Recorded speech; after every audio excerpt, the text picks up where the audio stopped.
অচিরেই কেন জানি আমি জানি না শাকিব খান চলেই আসে। যদি কখনো ও ওর ভুল বুঝতে পেরে তোমার কাছে এসে বলে আমি যা করেছি ভুল করেছি, আই এম সরি, ভুলে যাও, মাফ করে দাও, আসো আমরা সংসার করি, কিন্তু তুমি সবকিছু ছেড়ে দাও, সিনেমা ছেড়ে দাও, সব কাজ ছেড়ে দাও, তুমি কি করবে? শাকিব খানকে যেমন দেখতে চাও? ভাইয়ের মতো। খুবই সুন্দর অ্যান্সার। শাকিব খানের সঙ্গে কাটানো সুন্দর সময়ের পরিমাণ বেশি নাকি খারাপ সময়ের পরিমাণ বেশি? 50-50 দুটোই। তোমার জীবনে ঘটে যাওয়া এমন কোন ঘটনা, শিক্ষণীয় ঘটনা, যা তুমি পুনরায় আর করতে চাও না? কোনো ভালোবেসে বিয়ে করবো না আর। জয় কি দেশে বড় হবে নাকি দেশের বাইরে বড় হবে? ডিপেন্ড অন সিচুয়েশন, অবস্থা বুঝে ব্যবস্থা। তুমি কি আবার তোমার আগের ধর্মে ফিরে যাবে? এই ব্যাপারে কিছু বলতে চাই না এই মুহূর্তে। তোমার কাছে কোনটা বেশি গুরুত্বপূর্ণ, সিনেমা না সংসার? অবশ্যই সংসার। জয়কে কার মতন করে দেখতে চাও বড় হওয়ার পর? জয় কি মায়ের মতন হবে না বাবার মতন বড় হবে? যদি কখনো ও ওর ভুল বুঝতে পেরে তোমার কাছে এসে বলে আমি যা করেছি ভুল করেছি, আই এম সরি, ভুলে যাও, মাফ করে দাও, আসো আমরা সংসার করি, কিন্তু তুমি সবকিছু ছেড়ে দাও, সিনেমা ছেড়ে দাও, সব কাজ ছেড়ে দাও, তুমি কি করবে? এই কথাটার আগে একটা কথা বলি, আমার যখন বেবি কনসেপ্ট করলো তখন কিন্তু আমার ক্যারিয়ার পিক ক্যারিয়ার। ইনফ্যাক্ট যে দুটো সিনেমা শাকিব খান আমার অনুপস্থিতিতে করেছেন সেই সিনেমাটা কিন্তু আমার সাইন করা এবং প্রথম আলোতে আমাকে ফটোশুট করানো, এমনকি ওই সিনেমার 4 লক্ষ টাকা এখনো আমার ঘরেই আছে। তো টপি সাহেবের ছবিটা, যেটাকে বসগিরি বলি, সংসার মানে ব্যক্তি জীবন। একটা মানুষ যদি ব্যক্তি জীবনে হ্যাপি না হতে পারে কখনো সে পাবলিককে কাজ দিয়ে হ্যাপি করতে পারবে না। এটা আমার হচ্ছে গিয়ে উদাহরণ হয়তো বা। তো আমার কথা হচ্ছে যে আমি সংসারকে অলওয়েজ প্রায়োরিটি দিই, ভালোবাসি, কিন্তু শাকিব খান যে কথাটা এসে বলবে যে আমি সব ভুলে গেছি, সংসার করতে ফেরত আসো, আমার মনে হয় এটার পেছনে নিশ্চয় কোনো ক্যামেরা থাকবে, ডিরেক্টর থাকবে, কারণ লাস্টে কাট বলবে। আমি জানি না তুমি এত সুন্দর করে কিভাবে এই কথাগুলো বলছো, আমার এখন তোমার থেকে বরং কথা আরো শিখতে মন চাইছে। স্বাভাবিক জীবনের মধ্যে অস্বাভাবিক হচ্ছে জয়, কারণ এত সুন্দর একটা লাইফ আসলে না হলে বুঝতে পারতাম না। জয় থেকে অবশ্যই জয়ের বাবার প্রসঙ্গে তো আসবই। এখন তোমাদের সিচুয়েশন কোন পর্যায়ে আছে? ভালো, কারণ প্রত্যেকটা মানুষের ব্যক্তি স্বাধীনতা আছে, তো আমরা এখন স্বাধীন জীবনে আছি, তার ব্যক্তি স্বাধীনতা তাকে দিয়ে দিয়েছি আমি। কারণ আমার স্বাধীনতার মধ্যে একটু হস্তক্ষেপ করেছিল, সেটা হচ্ছে আমার মা হওয়া থেকে চেয়েছিলেন সে আমি যেন মা হতে না পারি। তো আমার কথা ছিল যে দীর্ঘ আড়ালের 8টা বছর যে আমি তার সাথে সংসার করেছিলাম, তখন আমি তার স্বাধীনতার মধ্যে কখনোই হস্তক্ষেপ করতে চাইনি। কারণটা হচ্ছে আমার তিনটা অ্যাক্সিডেন্ট ছিল, তো সেটা আমি তার কথা মতো রাজি হয়ে গিয়েছিলাম। নিতান্তই জয়ের ব্যাপারটা রাজি হতে পারিনি, এবং সিচুয়েশন, ডক্টর সবকিছু মিলে রাজি হতে পারিনি। বিধায় এখন একটা খুব স্বাধীন পথে চলছি, সেও চলছে আমিও চলছি, হয়তো বুঝতে পাচ্ছেন। আমি শুনেছি যে শাকিব যখন ওর ছেলেকে দেখে সে নাকি মিষ্টি খাইয়েছেন সবাইকে, এটা কি সত্যি?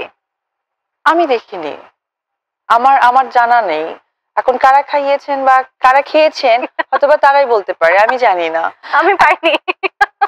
তুমি আমাকে মিষ্টি পাঠিয়ে দিও, তা অবশ্য একটা গিফট এনেছো, থ্যাংক ইউ, মিষ্টি আর লাগবে না। কিন্তু আমি একটা জিনিস জানতে চাই, যখন জয়কে প্রথম শাকিব দেখলো বা প্রথম কোলে নিল, তখন তার রিয়াকশনটা নিশ্চয়ই তুমি দেখেছো। হ্যাঁ, সে তো যেটা হয়েছে, আমি নভেম্বরের 31 তারিখে বাংলাদেশে ঢুকি।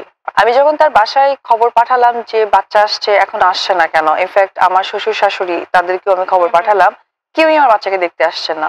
একটা পর্যায়ে আমি খুব রাগারাগি করেছি, যেটা সত্যি কথা, যে কি ব্যাপার আপনারা আসছেন না কেন, এটা কেমন ধরনের কথা, আমি কিন্তু মানুষকে বলে দিব, আমি কিন্তু বের হয়ে যাব। এই ধরনের যখন দেখায়, একটা পর্যায়ে সাকিব হঠাৎ করে ফেব্রুয়ারির 19 তারিখ মনে আছে আমার, জানুয়ারি পার ডিসেম্বর পার, ফেব্রুয়ারি 19 তারিখে সাকিব হচ্ছে গিয়ে মোবাইলে শুটিং করছিল। তখন আমাকে ওইখান থেকে মনির ফোন করে বললো দিদিও আসবে। আমি প্রথম বাচ্চাকে দেখবে জিনিস দিয়ে দেখতে হবে। তো পরে বলছে জিনিস কি জিনিস, ও তো এখান থেকে আসছে। আমি না, তার মধ্যে আমার ছেলে বেবি, ওকে জিনিসটা দেখতে হবে। তো বলছো যে দিদি তাহলে আমরা টাকা দিয়ে দিই, আপনি কিনে নিয়ে আসেন। আমি এইটুকু সময় ওর নেই, 2 মাস হয়ে গেল আমার বাচ্চা এখানে, ও নিজে থেকে কিনে আনবে না? মানে তোমারই বলে দিতে হচ্ছে যে প্রথম বাচ্চার মুখ দেখতে হলে জিনিস যেহেতু আমার ছেলে বেবি, জিনিস ছাড়া তো আমি দেখতে দিব না। আচ্ছা, বিয়ের রহস্যটা বলো, কে কে ছিল তোমার বিয়েতে সাক্ষী হিসেবে? আমার মেজো বোন, তারপরে ছিল হচ্ছে সাকিবের ওই যে কাজিনটা, মানে কাজিন সেক্রেটারি ম্যানেজার মনি, আর আমাদের এক প্রডিউসার উকিল বাবা ছিলেন মামুন। আচ্ছা, তখন আমি বাসাবি থেকে বাবুর জন্য একটা চেন আর একটা হাতের বালা নিয়ে আমি বসে আছি, সাকিব আসলে পরিয়ে দিলেন। পরে বললো দামটা কত হয়েছে একটু জিজ্ঞেস করতো মনির, আমি পাশে বসা। তাই আমি আমার মনির ভাইকে বললো, মনির ভাই এত টাকা হয়েছে। ও আচ্ছা। এটা হচ্ছে বাচ্চাকে ফার্স্ট দেখলেন। এখন আমরা যেটা শুনছি যে তোমাদের ডিভোর্সটা হয়ে যাচ্ছে, তুমি সেটা মেনে নিয়েছো, সেটা শেষ পর্যন্ত এসে কেন হুট করে মেনে নিলে, কারণটা কি?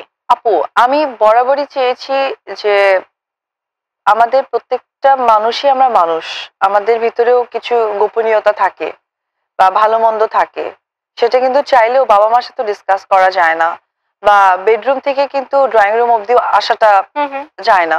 আমি কিন্তু অলওয়েজই আমার পার্সোনাল ইস্যুটাকে অলওয়েজ আমি চেয়েছি বেডরুমের মধ্যে শেষ হোক, যাতে ড্রয়িং রুম অব্দি না আসুক। বাট ভাগ্যের পরিহাসে এখন এমন হয়ে গেছে ড্রয়িং রুম নট দ্যাট 14 কোটি মানুষই জানে। আর আমার অলওয়েজ এখন একটা মাত্রই চিন্তাধারা, আমার কাজ যে এখন আমি করছি, যে একটু আগে তুমি বললা যে তুমি তো সিনেমা করছো, নিজেকে শোকাচ্ছ, এই সবকিছু কিন্তু আমার ছেলেকে টার্গেট করি, যে আমার বাচ্চা যেন ভালো থাকে সবকিছু মিলে। আচ্ছা, তোমার জীবনে ঘটে যাওয়া এমন কোন ঘটনা, শিক্ষণীয় ঘটনা, যা তুমি পুনরায় আর করতে চাও না? কোনো ভালোবেসে বিয়ে করবো না। এখন আমরা যাচ্ছি ঝটপট প্রশ্ন উত্তরে। তো প্রথম প্রশ্ন, শাকিব খানকে যেমন দেখতে চাও? ভাইয়ের মতো। খুবই সুন্দর অ্যান্সার।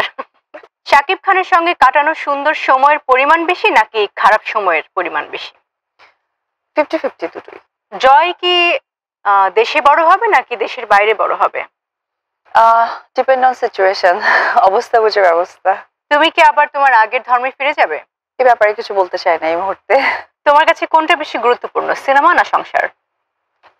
অবশ্যই সংসার। জয়কে কার মতন করে দেখতে চাও বড় হওয়ার পর? জয় কি মায়ের মতন হবে না বাবার মতন বড় হবে? মায়ের মতন বড় হবে। এবার হচ্ছে আরেকটি, ঘুরে ফিরে কেন জানি আমি জানি না, শাকিব খান চলেই আসে, যদি কখনো ও ওর ভুল বুঝতে পেরে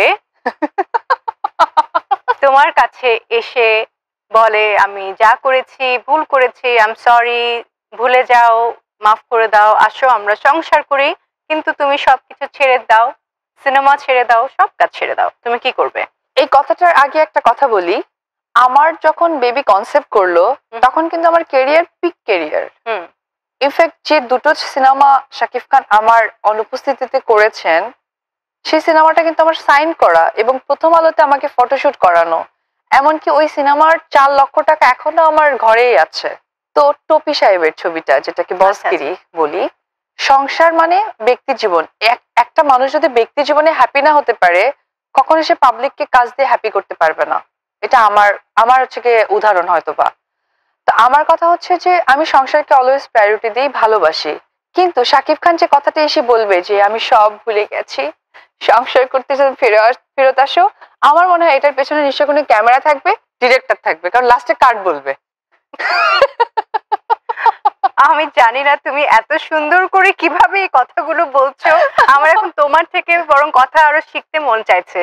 যেমন আমার কাবিনের ব্যাপারটা নিয়ে একবার কথা উঠেছিল, আমি নিজে থেকেই বলি যে কাবিনের কথা এমন হয়েছিল যে কিছু নিউজে আসছিল যে আমার কাবিনের সংখ্যাটা, আচ্ছা, শাকিব খান বলেছেন 7,01,000 টাকা, আর আমি বলেছিলাম যে 1,07,01,000 টাকা।